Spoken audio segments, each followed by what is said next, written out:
ఆపద్ బాంధవనే శరణమయ్యప్ప. స్వామి నిన్న ఒక ఇన్సిడెంట్ జరిగింది. అసలు ఏమైందంటే ఒక పని మీద బయటికి వెళ్ళిన. స్వాములు ఏమన్నారు, ఎవ్వరికి ఏం చేయట్లేదు, అంతా ఆపేసిరు. అది స్వామి కొంచెం ఇది చేయండి అంటే, లేదు స్వామి చేయట్లేదు, టైం అయిపోయింది ఆపేసినామని అన్నారు. అందరినీ కూడా రిటర్న్ పంపించేస్తారు. కానీ నాతో ఒక మాట అని నా పని మొత్తం చేసి పెట్టాడు స్వామి. ఏమన్నారంటే, స్వామి మాలలో ఉన్నారు కదా, స్వామి కదా, చేస్తాను స్వామి 2 minutes వెయిట్ చేయండి అని చెప్పి ఆ 2 minutes వెయిట్ చేయించి నా వర్క్ అంతా ఫినిష్ చేసి ఇచ్చేసారు.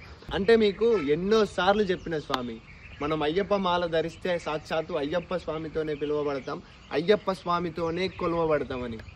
సేమ్ నేను ఎక్స్పీరియన్స్ చేసిన స్వామి. ఆ ఎక్స్పీరియన్స్ ఎట్లుందా అంటే, అసలు మనకి మనం తక్కువ చేసుకుంటాం, కానీ ఒక్కసారి ఇట్లా చూసుకోండి, అయ్యప్ప స్వామి మీలో ఉన్నాడు. బయటి వాళ్ళకి మాత్రం మీలో అయ్యప్ప స్వామి కనిపిస్తాడు. సో మీరు ఖచ్చితంగా ఎంత డిసిప్లైన్గా ఉండాలంటే, డిసిప్లైన్ అనే వర్డ్ తీసేసి అయ్యప్ప స్వామి అనే మొత్తం ఇట్లా మార్చి పడేయాలి.